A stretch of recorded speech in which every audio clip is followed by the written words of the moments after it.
Welcome to the Phantom Zone.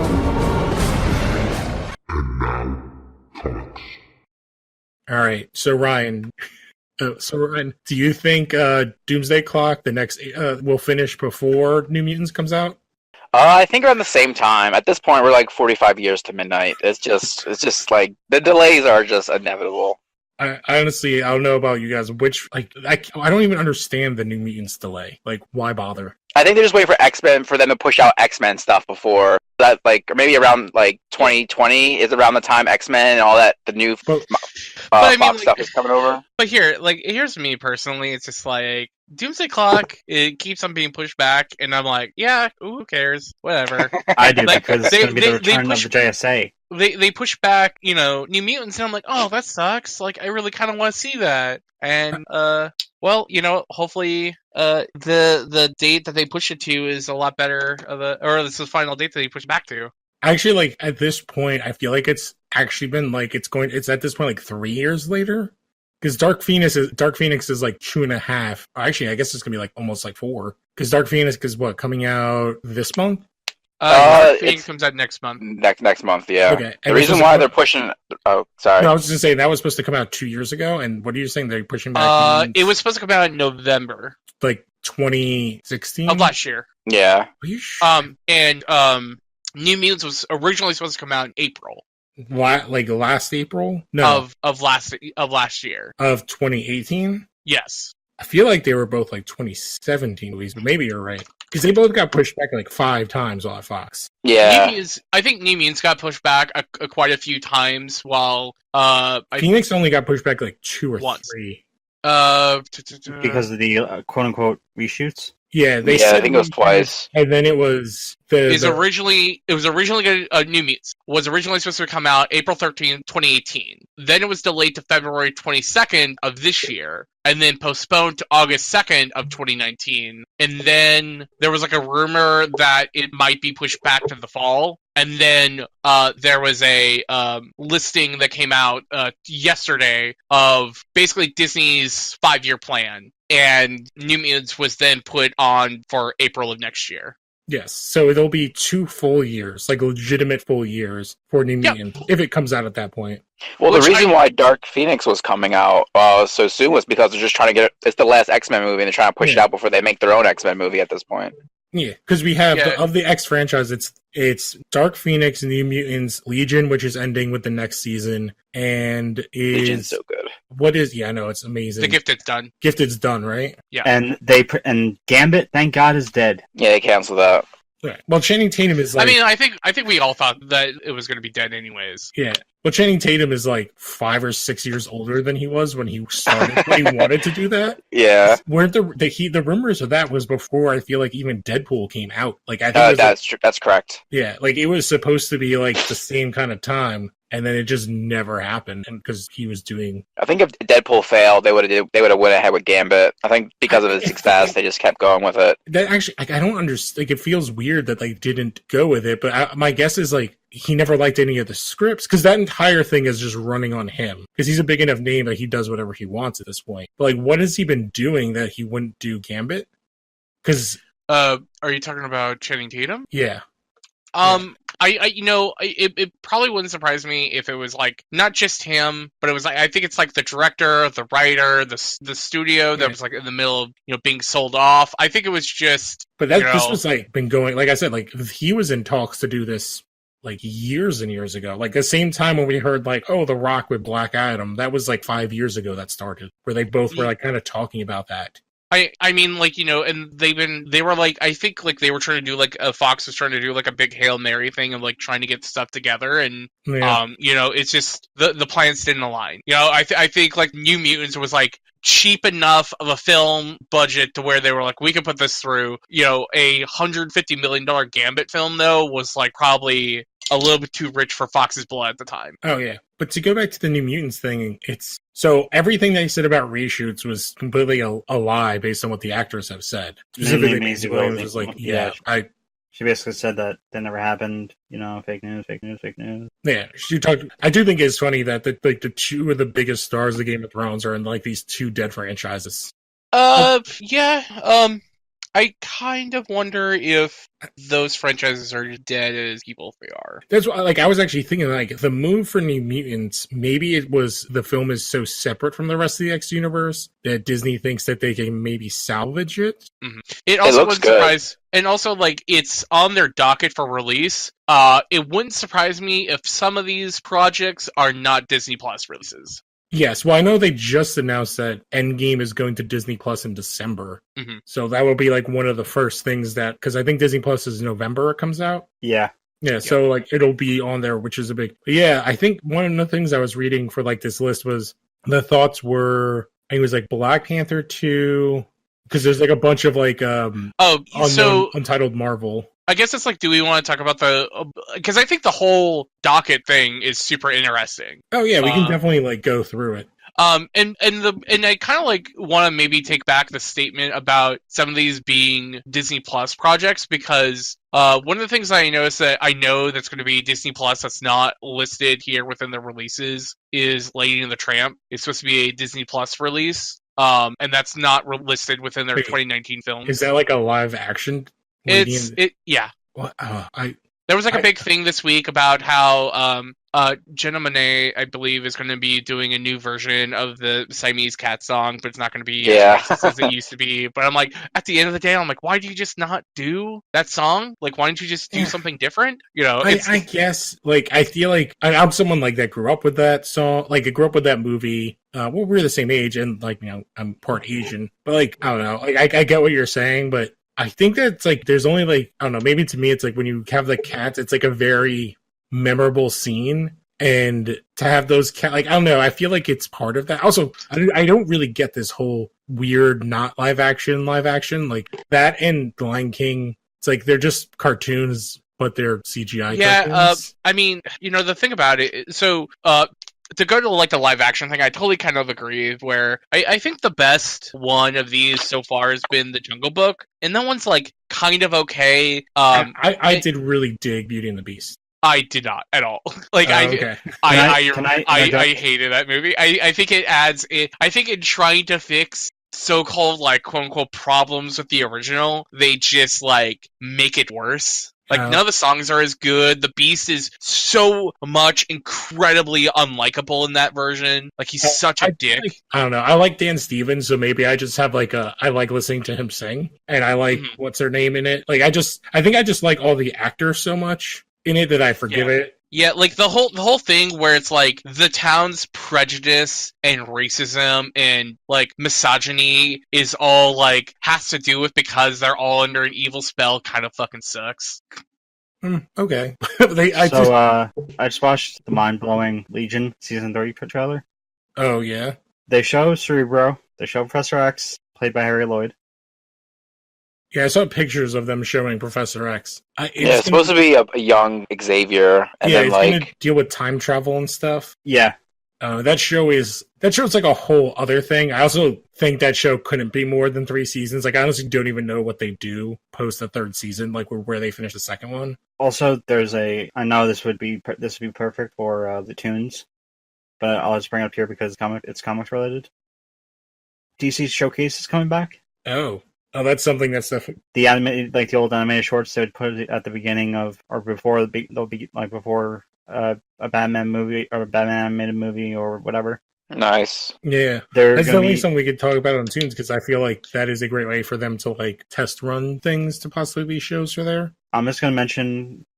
Should I save it for Toons, or should I just get yeah, why don't you save that for a Toon so we can go over. I do want to like take a little bit of a dive into this film thing, because I do think it's interesting, because all the Disney movies themselves and like all those Fox things that are on here, which are interesting. Like, I mean, there's like a couple Fox things I'm very surprised are still on here. Like, I get there's no reason to do anything with the Kingsman thing, and I don't know, like Avatar.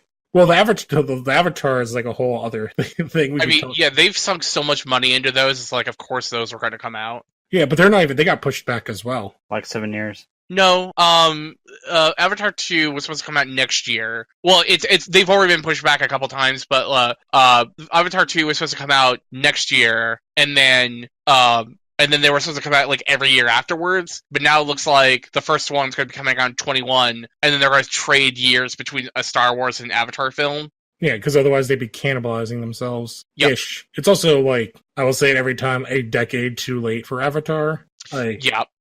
I just don't care. Like, I'm curious how well Avatar 2 does. Yeah. But on here, like, though, I'm trying to look the Untitled Marvel, because they're going back to like the 3-year, because it's May 2020. Yeah, there's three Marvel films. Yeah, there's 3 Marvel films a year, 4 live action films every year, 2 Pixar every year, a Disney animation every year. And Indiana Jones? I'm excited for Bob's Burgers more. Yeah, I don't know how you do like a Bob's Burgers movie. Well, they did the Simpsons movie, so yeah, and the Simpsons movie was good. It was the last good Simpsons episode. So you just do like 4 Bob's Burgers episodes. Mm-hmm. It's like how they did the South Park. Like, there's a way to do it, and it has a big enough thing, and I like everybody involved in that show. Oh yeah, still. Yeah. So I think what I was reading was like that the 3 Marvel ones are going to be like Black Panther. I'm trying to think if I remember. It was like Black Panther, Shang-Chi, and Black Widow are what they think the 2020s are. I mean, like, they've already announced that the director's coming back for Doctor Strange 2, so I assume that's one of them. As Guardians of the Galaxy, I assume, is also somewhere on there. Yeah, but that's going to be pushed back because he's not returning until he finishes Suicide Squad. So that's at least like a 21, 22 one. One of these are probably definitely like a Spider-Man if, they do like a Spider-Man movie every 2 years kind of thing. The Eternals is definitely one of these. Oh, yeah. I think, I don't remember because they're only casting Eternals now, so I don't know if it would be ready for next year. They have like 3 people. Well, they have like a Marvel film coming out next May, and it's like, what is that? My assumption is that is Black Panther 2. Actually, I don't know. I feel they can get one done quick enough. I feel like they would be smart to just keep Black Panther in February. What if like I know it sounds like terrible, but like it like in a weird way because it's Black History Month, but like doesn't it like why not stay there and just own February? I think February kind of works for their unproven brands, like Eternals or their Captain Marvels or their Black Panthers. I think it's like once you have like a sequel out, it's like and they they do like $1 billion. It's like, oh yeah, we could put them in the summer. It'd be kind of funny if like this Untitled Marvel film is already filmed and in the can and we just didn't know about it. It's like a Cloverfield situation. I think that there's a chance of that. And the only characters they could really do that with, I think, is either Black Panther or Black Widow. Because Black Widow, like, that movie would only have maybe, like, 2 of the cast members of the event, like her and maybe Hawkeye. Yeah. And then maybe you have Nick Fury in at the end for a cameo. But otherwise, it's a completely new cast. So, yeah. And the Shang-Chi one, if they film that, because they already, like, I think that has a director on it, right? I don't know. So, and that's the one that's supposed to be coming out soon. That will be interesting. But yeah, like it's an interesting lineup to see. Like this is the kind of end of all the Fox stuff that there was already in production. Yeah, like I'm kind of interested to know, like, because post Toy Story 4, we don't know any of the Pixar films going forward, really. Like I assume a couple of these are probably sequels to past Pixar films. Frozen 2 coming out. Yeah, I forgot about that. Frozen 2 is at the end of the year. I am like very excited that Nimona is still on this list. I was kind of scared that was going to get canceled in the merger, and I'm kind of glad that's still on there. They basically said anything that was like in development, they weren't going to boot. It was only stuff that was like in really pre-production. I was gonna say Mouse Guard. Yeah, but like it was only stuff that was like barely off the ground where they're like, there's no money sunk into it. Yeah. By the way, if people haven't read Nimona, it's based off of a comic from Noelle Silverstein or Noelle Stevenson. She's like the co-creator of Lumberjanes for Boom Studios. She's also one of the people behind the new She-Ra Prince of Power on Netflix. And this was like kind of her first big book that kind of got her like recognition. And so, like, Fox was like planning on doing it as like an animated movie. Well, that's like I feel like anything animated is like a lot easier to like for them not to cancel because if it's animated, like it's stuff they could throw on Disney Plus after it comes out theaters. Like I feel like so much of the decisions now have to be like, all right, how does this work with the app? Because the app is going to be such like a big thing, like a new thing that they are going to like need to really establish. Yeah, and it's like I'm like looking at this list kind of like more. It's like Star Wars taking a 2-year break after Yes, they said Rise they're of gonna Skywalker. They said they're gonna let it rest, and that they announced a second trilogy, which is but the also, Rian Johnson one. Yeah, but they're also like we're also getting The Mandalorian on the app. Mm-hmm. So, and and like I said this like a little bit before, but I'm kind of surprised like no one has like really been talking about this. But like, we're getting another Indiana Jones. I think because nobody wants to talk about it, and they've really not talked about what they're going to do. Well, what John said in the Phantom Zone guest chat perfectly said was that John, what you said was perfect about the whole even and odd thing. Yeah. Yeah. Like all the odd Indiana Joneses are great, and all the even Indiana Joneses are bad. Yeah. Yeah. It would be interesting to see, like, because I believe that Harrison Ford has signed on for that. Is he going to star Shia LaBeouf again? No, he's dead. Son. Okay. Okay, cool. Long time was that they were going to cast Chris Pratt as like an older, grown-up mutt at one point. Yeah, well, because there's like they just wanted Chris Pratt in that. He was connected to so many things for a while. Like, he was also to Uncharted, if I'm not mistaken. Uncharted, Cowboy Viking Ninja, which is a comic. Chris Pratt. Yeah. I think Cowboy Ninja Viking is canceled. Yeah, no, yeah, it got canceled. It's dead. He's like locked in at Disney for forever, unless it's Jurassic Park. Those are the only things he can do. Or really bad sci-fi movies. Oh god, I didn't even watch that because I was like, I like from the trailer, I was like, I can guess what's going on here. But let's pop over to some of these other news stories real quick. So I'd heard about this Stumptown for a while. It is kind of interesting that Colby Smulders, who I am a huge fan of, is going to be the star.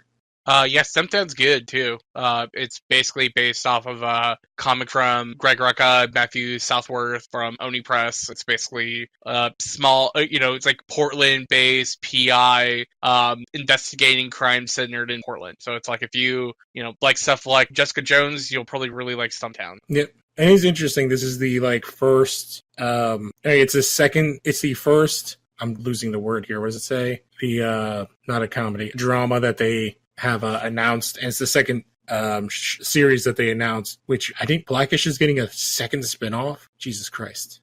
Mixed-ish? Yeah, Mixed-ish. Because they already had another spinoff with the daughter. What is it, like, adultish? Grownish? Ugh. But yeah, this is all bad. This is exciting. I love that kind of I love cop drama stuff. I'm a big noir fan. I think Colby Smulders is super talented.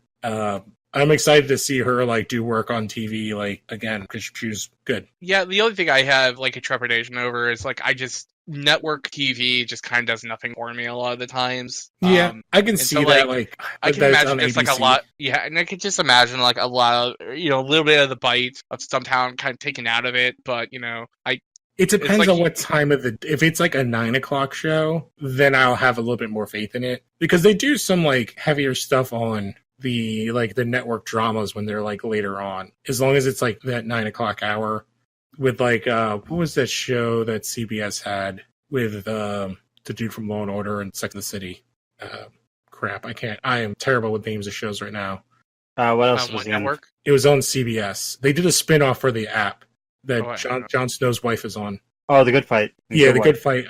Yes. And the original show was The Good Wife. And that was a really heavy show with really good actors. It's the networks. And it's apparently still getting praised as the best show on television, even though it's technically not on television. Yeah. Well, because its cast is amazing. So it's got Kit Harington's wife on it. Yep. What's her name? Ygritte. Nothing Jon Snow. And she's Scottish royalty in real life. Yeah, because the whole toilet thing, right? I have no idea. I don't remember the backstory of it. I know her family lives in a castle or something in Scotland. Oh no, I was talking about Kit Harington because one of his ancestors is literally created the John. Oh, interesting. I did not know that. But yeah, I think I completely understand your trepidations, John. I don't know. I feel like you wouldn't give this show and this property I think it could work as long as they don't. Again, I think the time slot will help. If it's an 8:00 show, for some reason they won't go as hard, for an hour difference, because some kids might be up to watch it. But I don't know. It'll be. Hopefully it is, because the concept sounds awesome, and Colby Smulders could definitely do that. So do we want to talk for a minute about this Oni Press Line Forge merger? Yeah, Oni Press and Lion Forge are merging. They are moving Lion Forge, which is a St. Louis-based comic book publisher, Portland. And from what it sounds like, they have cut jobs from both Oni Press and Lion Forge, and it's hard to kind of figure out like who this benefits right now. Yeah, they're doing all the like kind of all their like talk is kind of like what anybody says after a merger. But my guess is that I can't remember what we talked about it like a couple weeks ago, but like the way everything works now is that you need to have properties and like original IP to like turn into other things, and I guess neither really had enough IP to kind of survive. You say that, but Stumptown was an Oni Press book. Yeah, so like it's like that weird thing because that's kind of what they're saying. If you like kind of read between some of the lines, it's like, oh, this new alignment, like we're going down the same path and expand into TVs, movies, and animation. Yeah. And I don't know. I feel like Oni Press like has like enough stuff with them already. It's like they have all those Kitty O'Neill books, like Dream Daddy. They got the license for Dream Daddy. They have the license for Zim and Rick and Morty. They've done films based off of Oni Press stuff in the past, like Whiteout and I mean, like the big kind of major thing that like Oni Press has, they haven't really done anything with is Queen and Country, which was like another Greg Rucka book.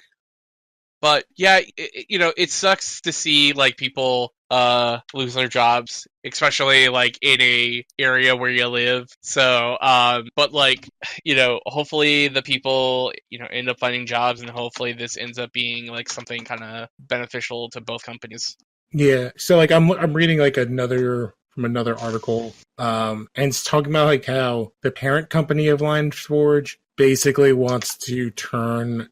Like to kind of, it seems like they almost shed Lion Forge in order to make an animation studio to like kind of work those characters, like kind of shuffle money around. Yeah, and I don't really read enough Lion Forge to kind of like know what they do. Yeah, like I know Oni. I've never really heard of Lion Forge, but like I've heard of Oni only because like they've done like the books that you mentioned. So I don't know. In like on the list of like, oh, at least Oni was in the top 10, but in Diamond stuff and like Lion Forge didn't even rank. So I mean Oni Press is like the number like 5th or 6th publisher. Yeah, they have a lot of licenses. So it is interesting, and it kind of like sucks that like these like smaller places are kind of closing down, but it is kind of also the way of the industry is right now. I feel like comics are in like this weird place because Disney kind of with Marvel kind of just uses the comics to promote the movies, and then Warner Brothers kind of doesn't give a shit about DC Comics. I feel like they use the comics to basically workshop ideas. Who, Marvel? Like Disney. Yes, because Marvel or Disney doesn't use the comics to promote the movies because the movies make $2 billion in 2 weeks. I guess that's and 5% of that, and like 1% of the audience reads the comics. Yeah, I guess what you're saying is what I meant to say, and I just could not as well. But yeah, they like kind of use the comics as a way to like kind of see what stories are gonna stick. And then DC's kind of in this like thing where Warner Brothers kind of doesn't give a shit about them, and is at sometimes there's rumors that they're just going to straight up sell them. So I don't even know. It's just the comic industry is kind of going along. It's the problem with like the digital stuff. So I wonder how digital sales for like the smaller companies kind of do. Yeah, I couldn't tell you because they don't release digital numbers and yeah. So we had a couple to go to a couple other things. So did anybody watch the Watchmen teaser that dropped for the HBO show? Yeah, I posted that in the group. Yeah, I saw it. At first, like before I watched the trailer, I was like, I really don't care about the show. There are some concepts in the trailer that look interesting. Especially the cast looks interesting in who it seems that they are playing. And I don't know. I have like a raised eyebrow is about as much as I could say about this show. Because otherwise I'm kind of burnt out on the property itself. Thank you, Doomsday Clock. But yeah, does anybody have any thoughts on it or?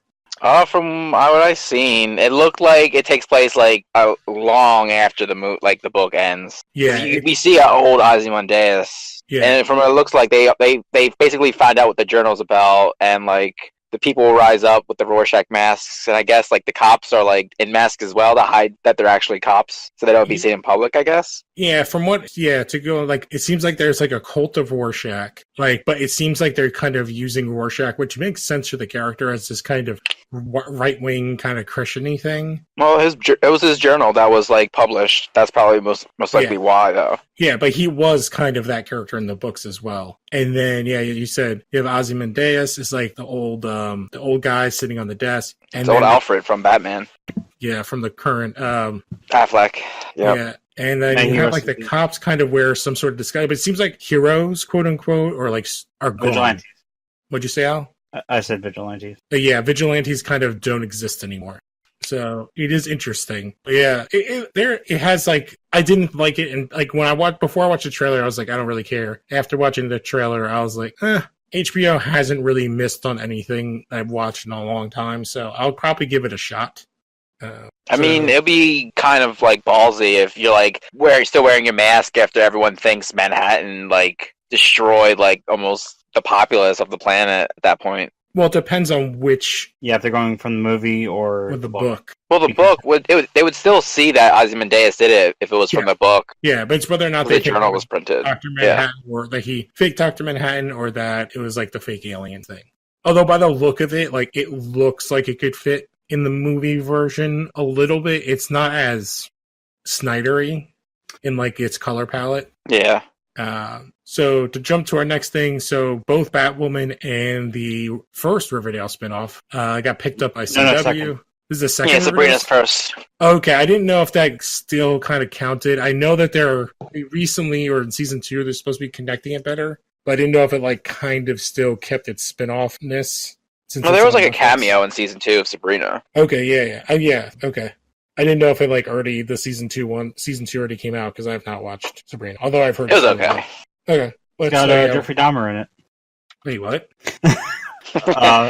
Like Zac Efron? No, you're thinking of Ted Bundy. Oh, who plays Jeffrey? Ross Lynch. Oh, is he from like the My Friend Jeff movie? Yeah. Okay.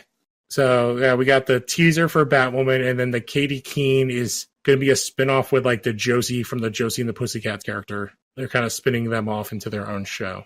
Wait, Josie was in Riverdale? Yeah. She's like a main cast member in this past season. I don't watch Riverdale, man. Yeah, they did like a whole. This is like her show. I saw like a couple clips of Riverdale with like Sad Sack, Jughead, and Jughead's the only part of the show that's worth watching. And I was just like, I don't like this at all. I don't like any of these interpretations. It's very Twin Peaksy. My wife really he's likes the most Lynch character on the show, ironically. Yeah.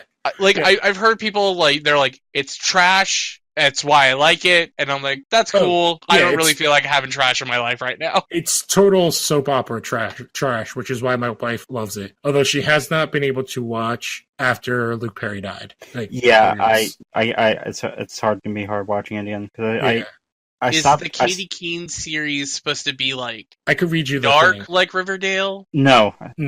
Okay, I might check it out then. It's Katie Keene who meets Josie McCoy, and they fresh off of a bus to chase her musical dreams. Their world is populated with kindred-spirited, starving artists, including mysterious socialite Pepper Smith, played by Julie Chan, Broadway-bound performer Jorge Lopez, and his drag queen alter ego Ginger.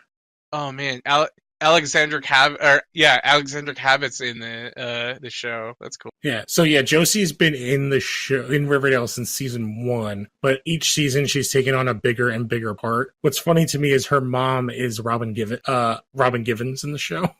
So it is really interesting.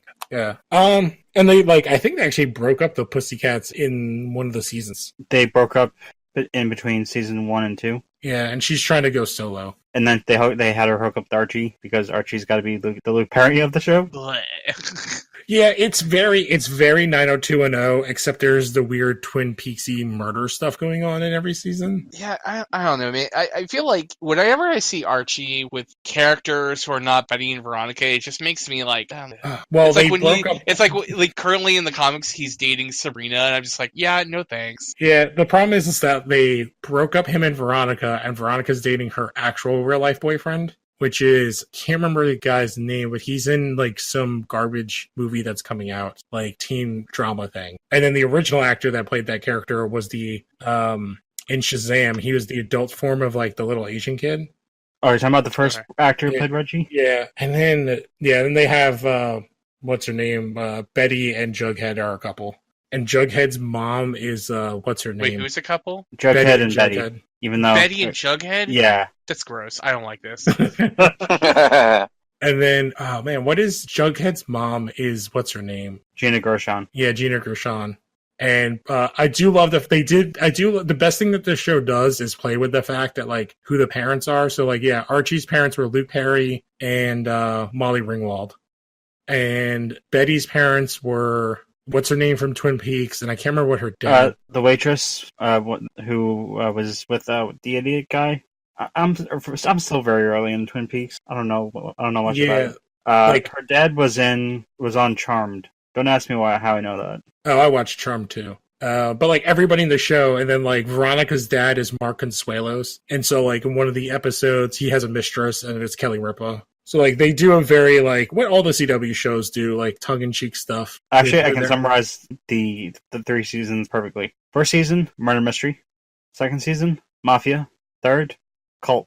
Yeah, I don't really. The third season started off okay, and then I really don't like. I'm excited for Batwoman though. That'll be interesting. Well, in season 1, they sort of mocked Twin Peaks, not Twin Peaks, Stranger Things. Oh yeah, it's a total like. No, I mean Justice for Ethel. Yeah, because the character that plays Ethel Muggs. Yeah, that plays oh my god, I can't remember her She character played name. Barb. Barb in season 1 of Stranger Things. She's in Riverdale.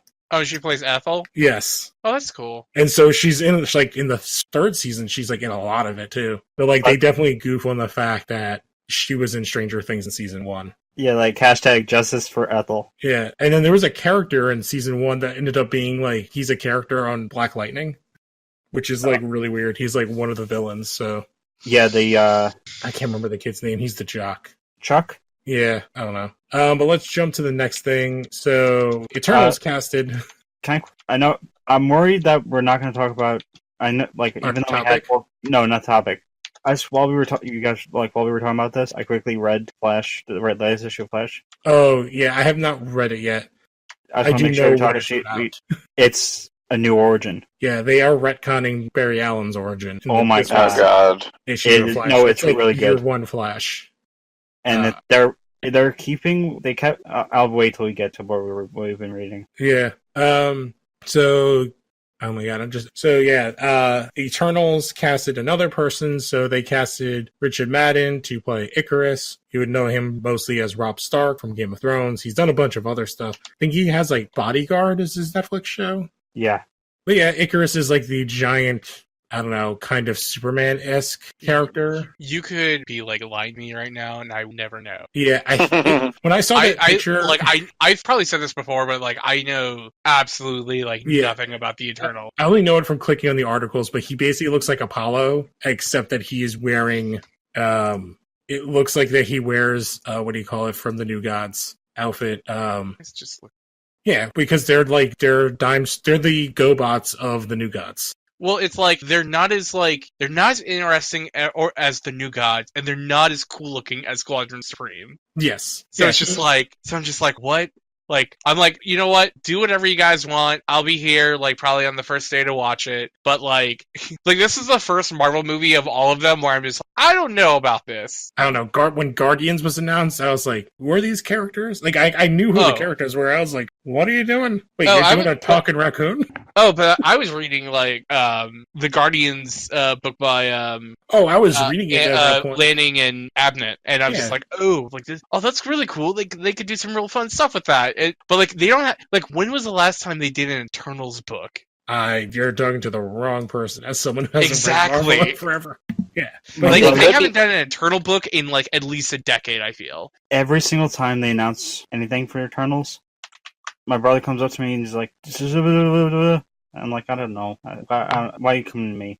Yeah, it's just they are forever going to be like, oh, this is the leftovers that Jack Kirby had after he made New Gods. when he left DC. And that's all they kind of, which if anybody's going to do anything, like whatever whatever Marvel does with them for the movies will probably make them better than they ever were.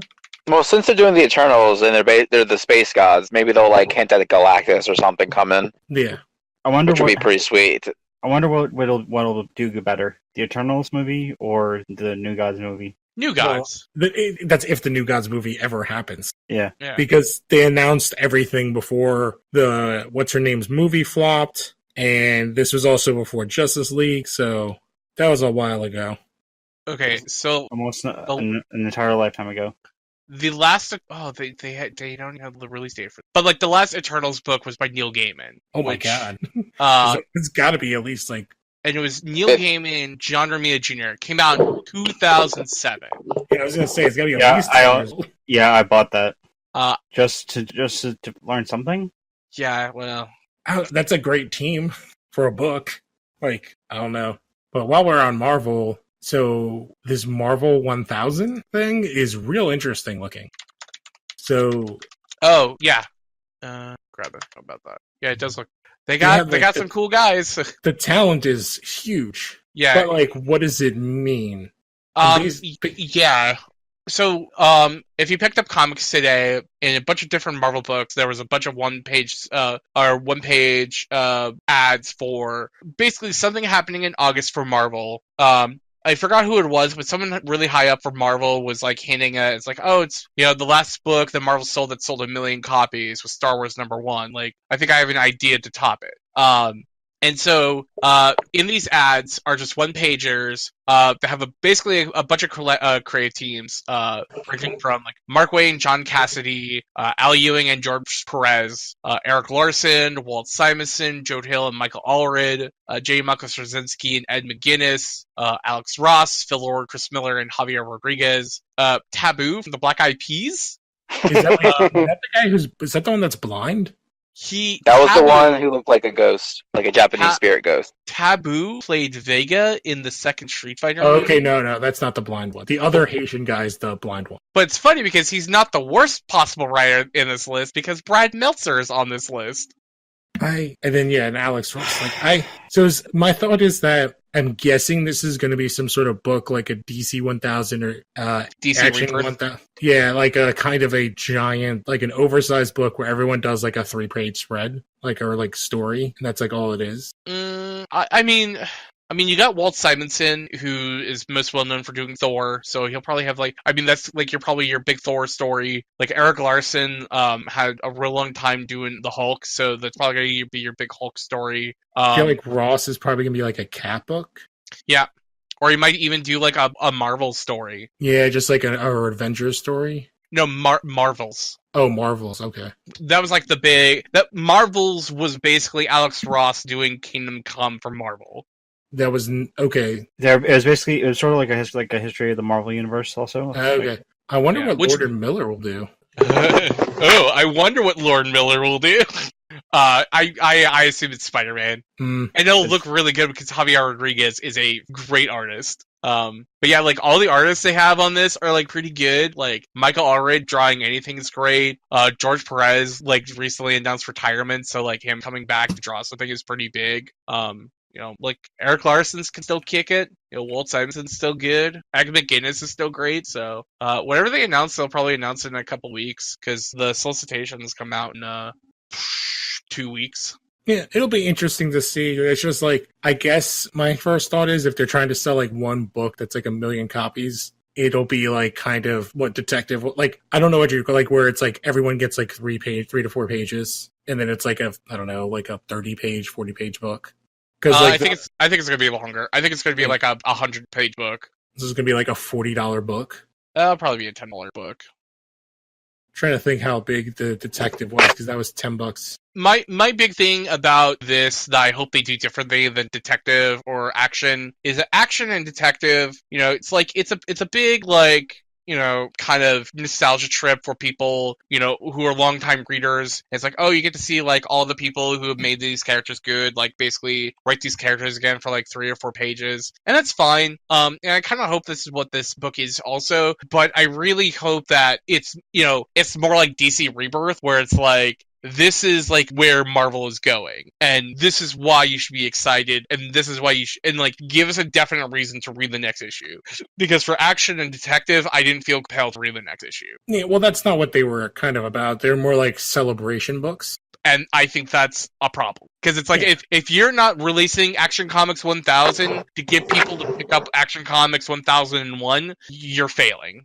Same as Detective. Yeah, I don't know. I feel like mostly they are used as like, they sell them as like more like people want to collect them and like for the covers and stuff like that. I don't know. I get what you're saying. I don't think that's what they specifically were aiming to do. But I think that you're right, and that's what Marvel should not be trying to do with this book. And I do think that you're right. Like they should be aiming for what Rebirth did more so. Mm-hmm. So, I think that kind of covers all our news topics. So do we want to get into like our mini discussion thing and talk about like comic books that, I don't know how we want to phrase the most disappointing comics we've ever read or comics that disappointed us the most. I feel like to me, my interpretation was something I was really hyped for and then just like fell flat on its goddamn face. Mm-hmm. I've got two. I got two. Okay. Either one of you, whoever wants to go first. Ellen can go first. My first one is Avengers vs. X-Men. Yeah, Wolf. I mean, that was the first Marvel story I read ever. Wow. And this is back several years ago when I was working at during my brief time working at a comic book store, and I had no idea what was going on. I had no idea who most of the characters were because it was my first thing Marvel I was reading. I mean, I knew who most of the characters were because of the MCU at the time. I knew who the X-Men were. I didn't know why Namor was there. And then it's ultimately the book that made me hate Cyclops. Cyclops did nothing wrong. But what he did to his mentor. That was wrong. I don't know. Xavier's kind of a tool. Yeah. I was trying not to spoil things, man. It's been out for at least like almost 8 years at this point. Maybe even longer than that. It came out, it was 2012, 2013. It was. Oh wait, no, that wasn't that and Fear Itself. When I think about it. Wow, well, that is a good one. I don't know. Do we want to? Ryan, did you have one that you wanted to talk about? If you don't, I have one. You can go. Let me think more about mine. All right, mine was the Ultimates. So. Like, there's a lot of stuff we could talk about the Marvel Ultimate Universe. Spider-Man, I still think the Ultimate Spider-Man is really good. Ultimate X-Men had its very good points. Ultimate Fantastic Four had ups and had very downs. Ultimates was such a weird book. And it was just like, oh, this is like as if everything took a day, which you can see in the MCU. The MCU is very much, oh, this is what the Ultimates could have been.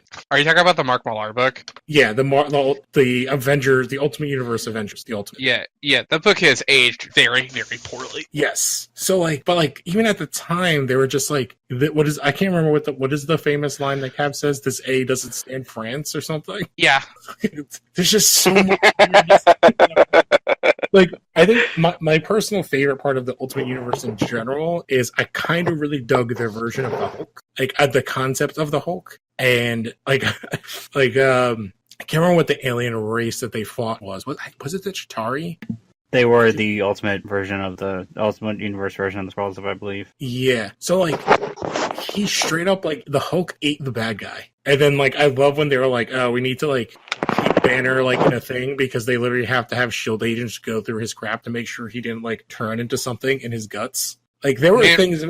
Remember that time where Hawkeye tore off his fingernails and then shot them and killed some dudes? Oh yeah, that was after Black Widow was a quadruple agent and killed Jarvis and got Hawkeye's entire family murdered, and he just went off the goddamn deep end. Yeah, Ronan, man. Yeah. Ultimates 2 are just really good time capsules of why mid to early like 2000s era's comics were just really dumb. Like DC was like dumb with like Identity Crisis and being super dark and grim and gritty and like quote unquote realistic. And the Ultimates was like Mark Millar doing that same shtick where it's like, oh, here's a realistic take on and where like Captain America is just an old racist, or like or it's dark and gritty, so it's realistic and it sucks. Yeah, well, if you go through like the '80s or the Dark Knight Returns was like what changed the '80s comics. Everything got like dark and gritty, but like in this kind of dystopian way. The '90s was like the edgelord, like guns and dark and blood and Rob Liefeld. Yeah, at least that was like kind of fun and like had fun with itself. It's like everything was extreme, and then the 2000s were it's the Dark Knight movie like kind of world where it's like everything is hyper, like we're gonna do this hyper realistic as if everything like is happening now and like in this real world and how people would behave. Well, there's also Wildstorm. Okay. You know, like what was the term that they used for Brian Hitch and Warren Ellis on Authority? Something comics, like widescreen comics, I think. But I mean, like Warren Ellis is like not bad. Like, no, I'm not saying it's bad at all. But it's like the idea that like Mark Millar looks at like all these other like way more talented writers like Grant Morrison and Garth Ennis and Warren Ellis, and it's like he wants to be them, but he doesn't have like the mental capacity as a writer to basically like write books like that. That's why Nemesis is so bad. I remember us talking about that before. I now see where that whole the ending of Old Man Logan, how that happens with that was Banner. Now I see. Like, Old Man Logan is like a pretty good book until the very last issue, and it's just like, why?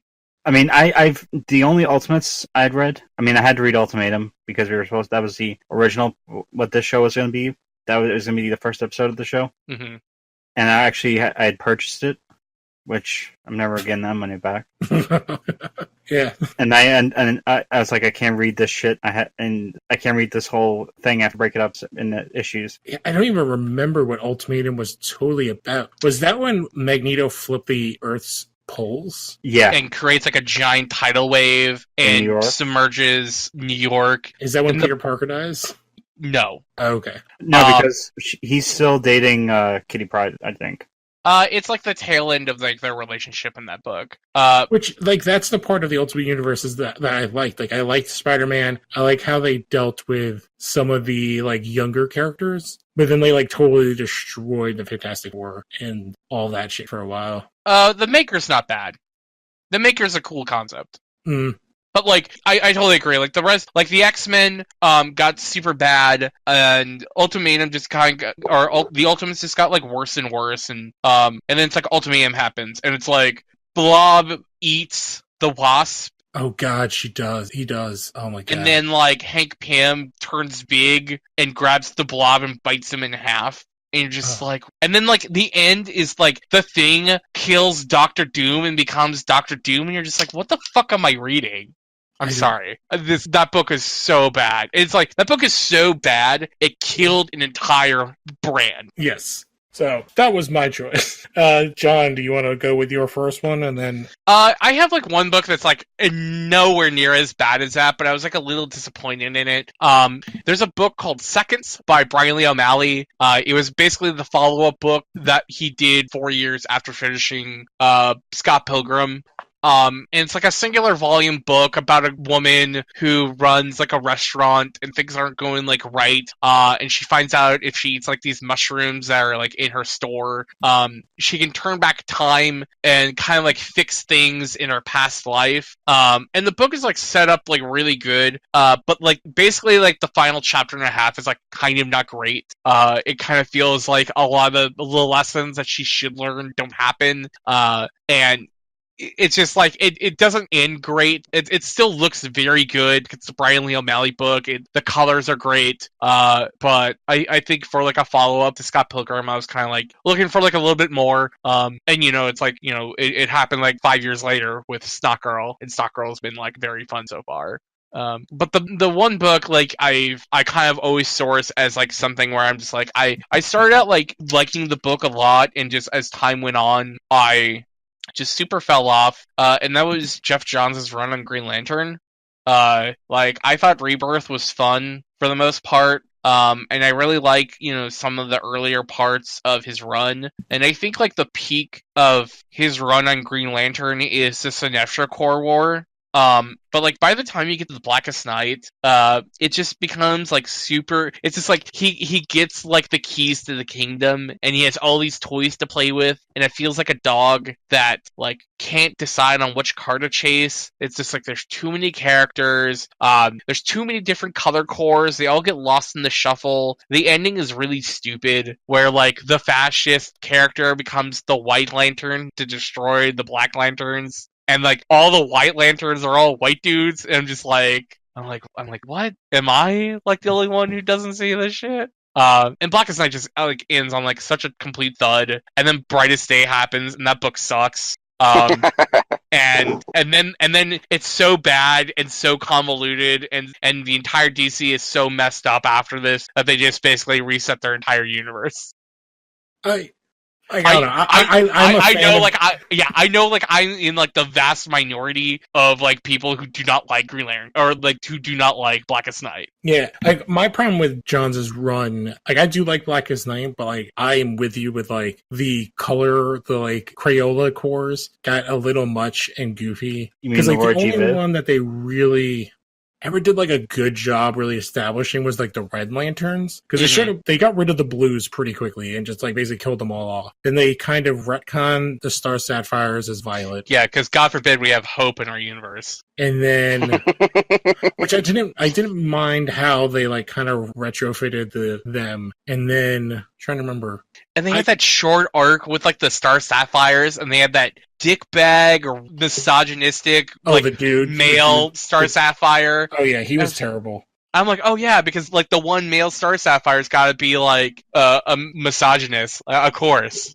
But I did like the Red Lanterns were like the one part of it that like when they were around, I really liked them. There was actually, I can't remember, they really got rid of them hardcore, like obviously before even Rebirth. But there was like an English character like from England. They got like their first human Red Lantern, and like his story with Belize was really good. And then when they gave the backstory to the cat, like that was like the best, like all of that Dexter stuff. was like the best like short Lantern story I've read. Yeah. Oh yeah, and that's not to say like everything after Sinestro Corps War by him was bad, but I think the things that Jeff Johns wrote well wasn't stuff that involved Hal Jordan, because I think his Hal Jordan is like completely insufferable. It's like the one-shot story with Black Hand I thought was super good. Oh yeah, the whole Black Hand stuff, and like I really enjoyed how they kind of worked in like the like Atrocitus stuff with Black Hand. I thought all that was interesting. But like I can agree with you with like all the other stuff. Like it's just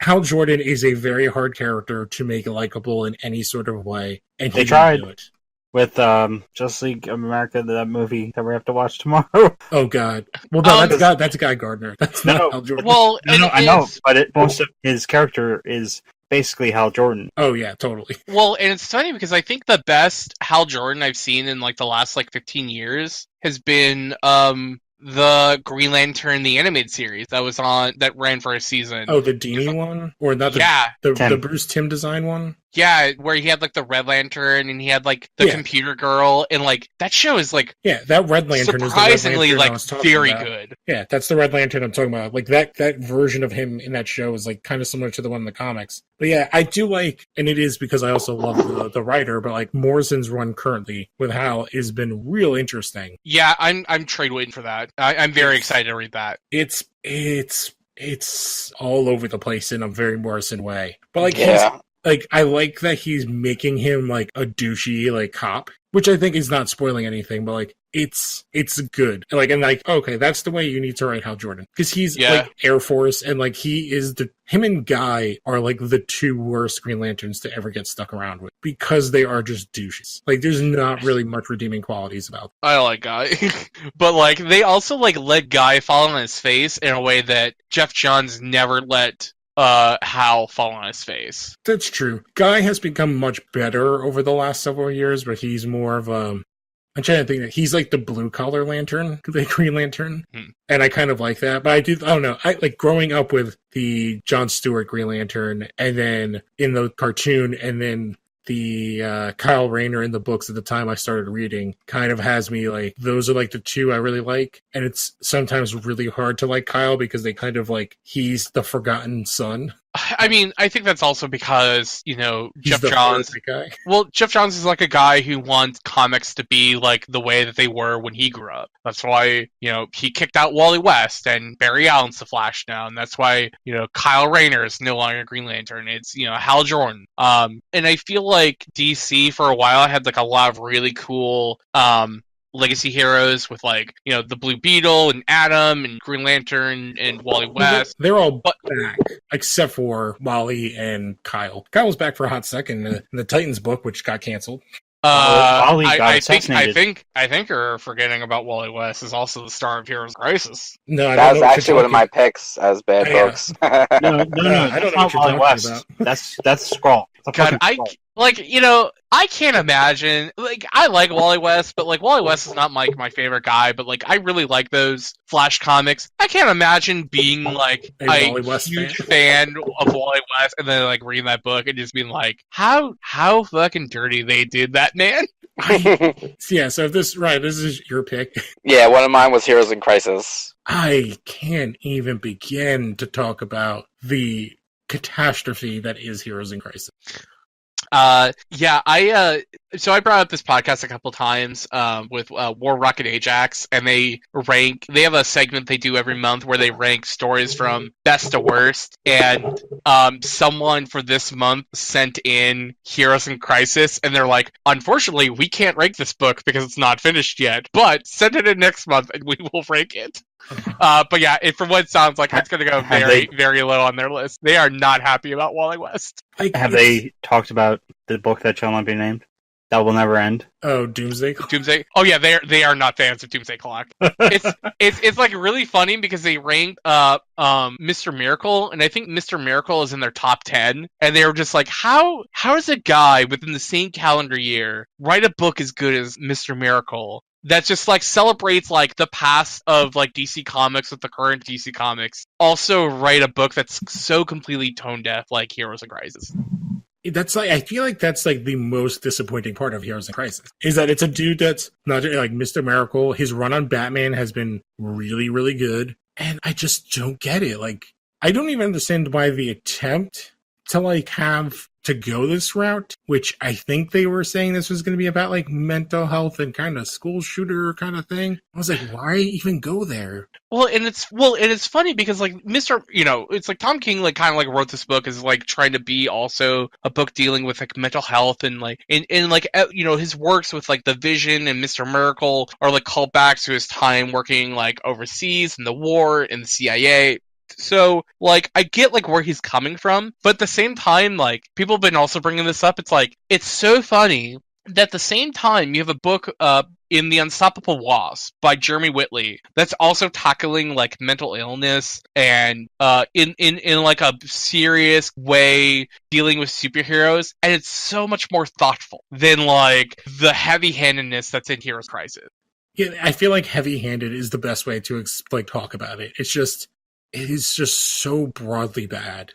And it's just like everything is to the extreme. And like also like regardless of like all the stuff dealing with like mental illness and dealing with like trauma as a superhero and the dumbness that has to deal with like sanctuary as like an idea, Wally West does a thing, accidentally kills a couple people, and then like fakes his death and changes the crime scene to make these two other people the culprits of this crime. Like, that's something like Wally West would never do. See, the thing is, you got it wrong. He did not fake his death.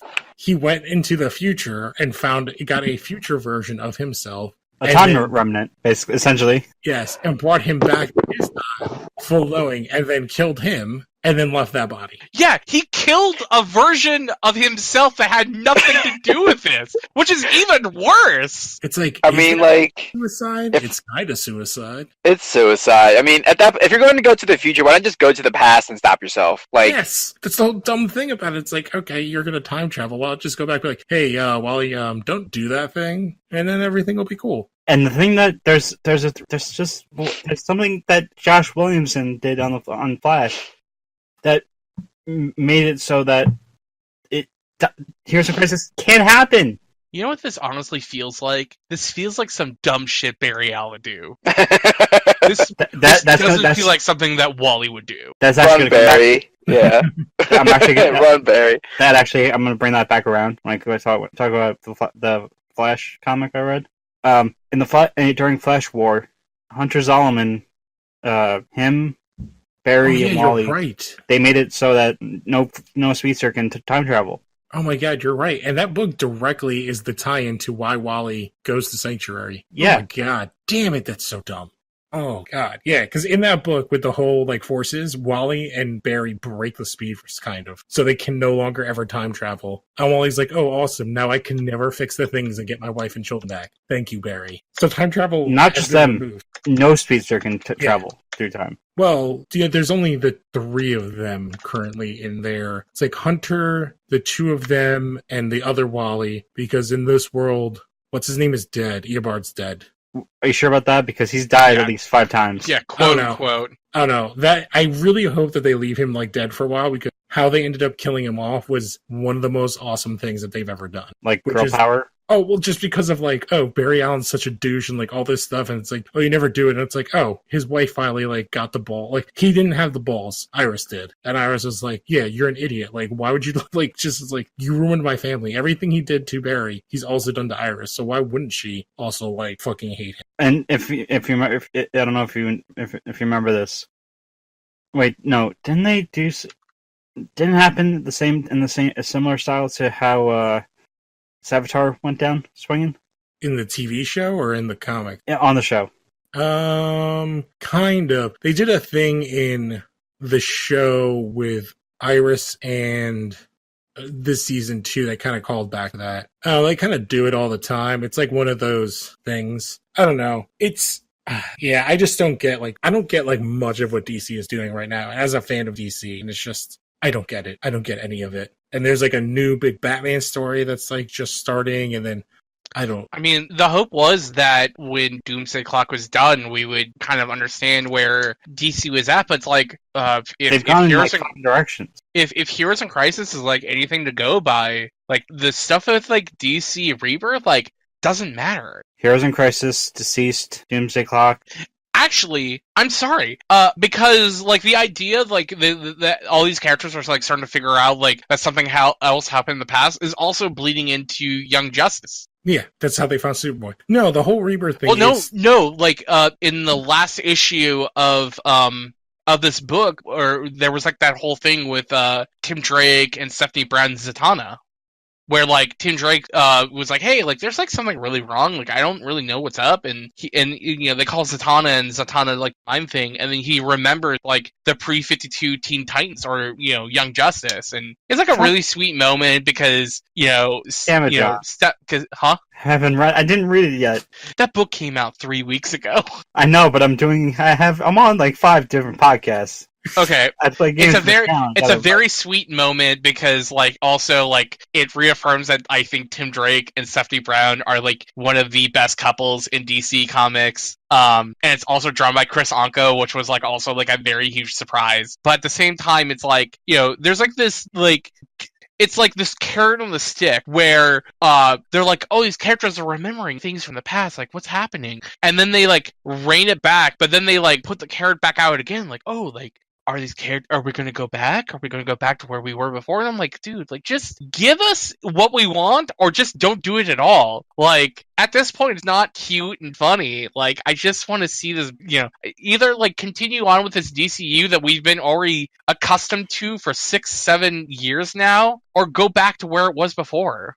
Well, it's not a carrot on a stick. It's Curryman with a fishing with a ho-ho on a fishing attached to a fishing wire. And and we are Bubba Ray Dudley from that awful match that Vince Russo made years ago. Yeah, I have not watched wrestling in so long that it's a TNA match. It's not. There's no reason to watch it. Yeah, I just feel the problem is that since Doomsday Clock isn't coming out, that they don't know what to do, because it's supposed to take place 5 years in the future, but at this point it's coming out.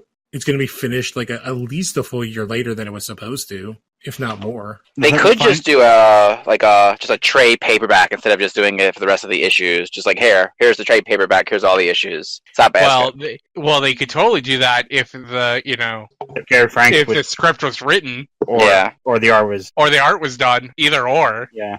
Yeah, they're kind of. I feel like it's got to be the art, because how is the script not written? I mean, it has to. I would not be surprised, because Scott Collins is replacing him on the next issue of Shazam.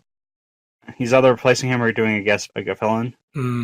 I mean, it's also like there's been like a lot of rumors about changes higher up within DC and where like those people like necessarily like want the DCU to kind of go. So it wouldn't maybe also surprise me if there's some creative changes with Doomsday Clock and like where it was originally supposed to go. Also, I'm surprised we didn't talk about Patrick Gleason.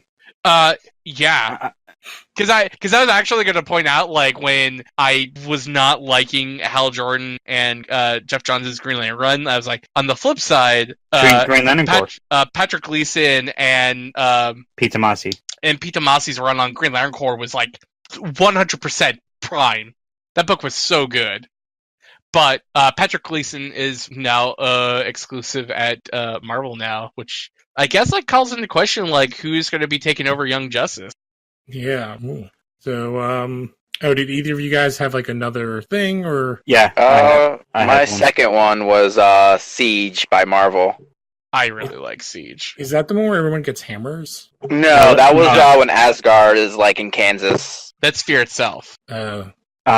Siege was it like a 4 or 5 issue mini? Yeah. It was the cap off of Ragnarok.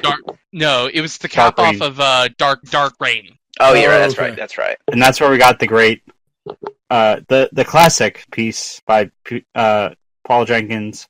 Oh yeah. Yeah, of Sentry. That like you find out that Rogue is fucked a Sentry, and you're like, when? At what time? Not that when did this happen?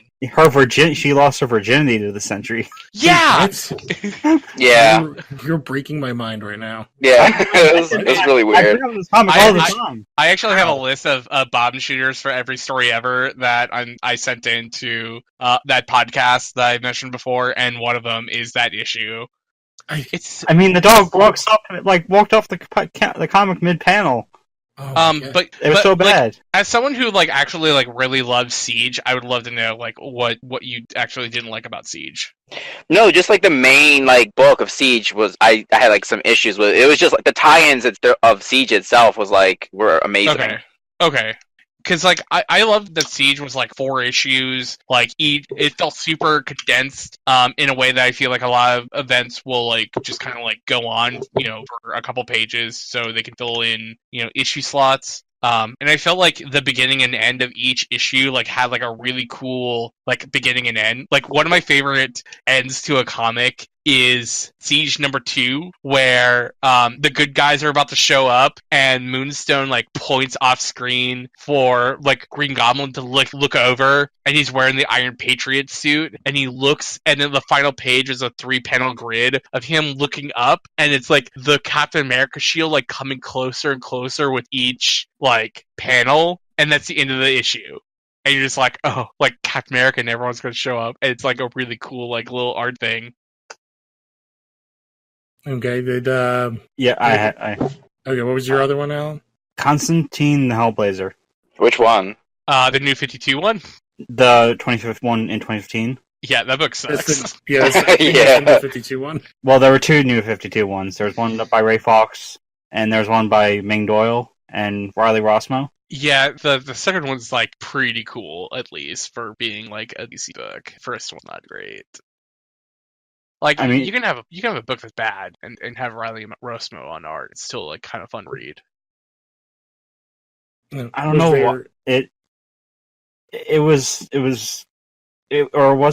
the Ray Fox one was in 2013, and that's one, and the Ming Doyle one was 2015 when they did DCU. It was near the end of the New 52, obviously. I honestly, I can't. I know I read the book. I can't even remember what happens in it at all. It was simply just how Constantine, Jeff Lemire wrote the issue with Ray Fawkes, and it was a lot of it was tying into Justice League Dark at the time. Oh, okay. I kind of like. I feel like, was that when they had to fight the House of the Crime Syndicate? Oh, was that? No, I was thinking there was at one point in Rebirth where like the House of This was sentient. This was New 52. Yeah, I think that. I mean, yeah, in New 52, I think there was a point where the House of Mystery became sentient, and there was like the House of Mystery and the House of something else, and they're like, oh, there's all these other houses. Well, most of it was during the villain year for Forever Evil, another not so great. Forever Evil was bad. Yeah, and he's half of the series is him talking about being like desperate, trying to get back and save Zatanna. It felt really out of character. Yeah, I don't mind him and Zatanna's relationship. I just don't get. It was it was uncharacteristic. I don't also get like why he needs to save Zatanna when Zatanna should be saving him. Well, they usually do have that way. Like, there's like times where like I liked the relationship, but then like they force it too much at the same time. I mean, I was at first, and like this is one that it was actually a reverse. It was a swerve originally, where I had liked the Ray Fawkes one and hated the Ming Doyle one because I couldn't get into Riley Rossmo's art. Oof. But then I was reading it earlier, and for the first issue, and started getting into it, and that's the art, and that was the first arc it only lasted 13 issues, while the other one, the bad one, lasted until that gap month in June, or May or June, when Convergence was happening. It lasted 33 issues. The Constantine Hellblazer, that actually had a really cool idea where it was someone was going out killing the ghosts that were haunting John. Okay. I'm sorry. We're getting close to midnight, so I'm crashing it. Wait, can I just talk about Flash? The first issue of year one, or his year one, just came out this week, right? Yeah. Yeah. So all I know is I read a couple of articles. I'll just lead you in now. Is that like, so in the issue that just came out today, they basically retcon Barry Allen becoming the Flash. Yeah, and they didn't touch what Jeff Johns did in Flash Rebirth. At least the whole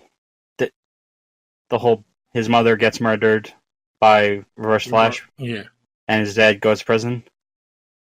The way they actually, and I know they have a way to, or it's hard to explain it. Well, I know from like the stuff, like he's wearing sneakers and stuff, so they're kind of doing this like similar to like when they did 0 Year kind of thing with Bruce and Batman. Yeah, he got struck. There's a thunderstorm. They lost power, and Nora finds young Barry in the attic, reading her old comic books, which line up with there's some callbacks to the Silver Age, or like the original origin, where like most if not all our comics are about the Earth, are the Jay Garrick comics, which was, so they're kind of doing like a weird like Superboy Prime thing. Well, before Crisis on Infinite Earths, the way they explained it is that there was some transference of information, like the JSA stuff, and Alan Scott, Wildcat, Jay Garrick, their adventures, even though their adventures happen on Earth 2, they somehow made it to Earth Prime. I wish you could like see my eyes roll back right now. That's how that's just how it was explained in like 50 years ago. More than 50 years ago. Oh, but that's not how they're explaining it in the book now. No. Okay. That's just the only. That's the only way I can. I remember. That's them explaining some sort of way that like how the whole thing worked out. Yeah, how there's like some sort of idea of like Jay Garrick existing. Yeah, and they flash forward present to the past to like before Flash got his powers, and August is Josh Williamson put August, aka Godspeed. Like this is before I think he's gonna try to do a better job of cementing or do another take on him and his relationship with Barry. Well, it can't be worse than what the TV show did with Godspeed. So yeah, but don't talk about that. All right. Well, I am excited. Oh, I am going to pick up that book and read it. It's definitely like not something. The issue ends with the Flash running so fast he runs into the future. Of course he does. Oh yeah. So we have like young Barry. Is he going to meet old Barry? That's exactly how the issue ends. Oh god. We did this already, but the other way when Future Flash came back. I'm you, but you're me. Why did I grow up to be such a douche? No, it's actually... You didn't grow up to be a douche. You were always a douche. God damn it, Barry. I think that's a... oh, man. Oh, no. When you said he goes into the future, he goes to... Oh, my God. I can't even. Yeah, and the thing is, the turtle becomes King Turtle in the far future. Oh, God. And everyone has to have their shell on. Wait, is this like some sort of Master Roshi training thing going on here? Like, no, it's because Barry somehow in the far future Turtle ends up. It's sort of like what they did with Sarah Connor Chronicles, Barry he goes far into the future, finds a newspaper, and it's the Flash loses Central City, and there's people like a group of people wearing like in the like King Turtle soldiers, and they're being dicks because they're villains, and they're like, why don't you have your shell on? And he runs into the picture they posted, and wow. So like, I wonder if this is like a weird one-off because they were in the middle of like a completely other story. Oh, the Trickster. Yeah, the Trickster. Yeah, which was actually like not terrible with like the return of like the original Trickster, James Jesse. Yeah. So I hope they don't just drop that. That'll be annoying. I think we can wrap up because we're almost at the 2-hour mark. So I cannot believe. I do think it is like definitely the perfect way to end with Barry Allen fucking up everything. Another damn Barry. Yep. So that's all he knows. Quick round of plugs. Anybody want to start? Ryan or John? You can find me at John_FN_Seiler SEILER on Twitter. I also have the same handle on Instagram. You can probably follow me if you want to hear me talk about what I think about Detective Pikachu. Probably what I think about the PlayStation thing happening this week. Whatever other news happens to pop up this week. Speaking of Detective Pikachu, did you guys see that thing that leaked? Oh, that Ryan Reynolds put up like the 2 hours. No, and what it really was? Yeah, it's like 2 hours of like him just saying like Pika Pika, isn't it? No, it's Pikachu dancing. Yeah, it's really good. And someone edited it to have Pikachu dancing to Sami Zayn's current theme. Oh man! All right. And John, you're also on the podcast that we talked about here, which was Legion of Tunes. We have a new show, hopefully, that we'll be recording this week. I'm not sure if Alan and Ryan are going to join us, but that's going to be, you can look it up on losharo.wordpress.com and all the awesome stuff there. And then Ryan is joining me and Alan for one of our other podcasts, which is Smallville Chronicles, so our bonus episode. I think at this point we have all watched the amazing, spectacular 1997 Justice League of America pilot. It had its moments. When it ended? When there were credits? Actually, no, I have a bunch of notes I took, actually, that I was saving for that, actually. Yeah. To be honest, I'm halfway through it, because my iPad died halfway through, because, well, Dailymotion does what Dailymotion does. Yeah, it is. I do have to say, I have thoughts on Goomba version of Barry Allen. Yeah. Oh my god. Oh. And then. And the thing is, when I was reading the new today's issue of Flash, like I was reading it earlier, like an hour ago, or I was watching it or reading it after my iPad died. For a moment, I almost was reading in that bad Flash's voice. Oh god. But yeah, that thing is so 90s. Oh god, it's terrible. But you have another podcast that's part of Los Horror. That's Los Horror Games. Yeah, we hit a milestone. We hit episode 25. We talked about Borderlands, some controversies.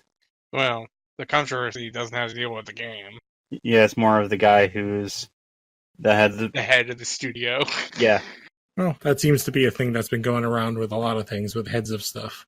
No, I mean, Randy Pitchford is one particular set of dumbass. Yeah, you'll have to explain it to me later. He's straight up losing it.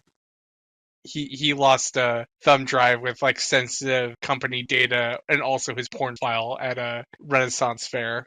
That's mostly more hilarious than it is.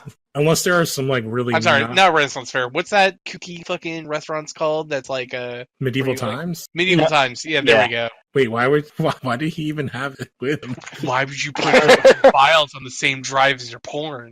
I don't know. I feel like, why do you even need your porn on a zip drive? Exactly. That's what like their streams. Takes it on the go.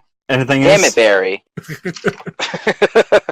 And the best part of it is someone who used to work there put out the thing, or like he was just totally just shitting on Randy Pitchford, and it's actually the guy who did the voice of Claptrap, who won't be returning for 3. Oh man, on 3. He said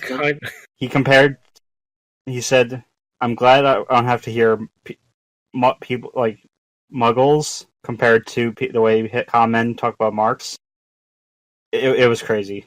I'm kind of interested to know what kind of porn was on that file. Where it was on his drive. Just because, what if he was watching like cosplay of Borderlands? That's like a whole nother level of weirdness. And now I think we've like floundered completely out at this point. So I guess I'll just say, please, if you got this far, please rate, review, and subscribe to all of the podcasts and join the Facebook group. And we will catch you guys next time. Adios. Yowie wowie.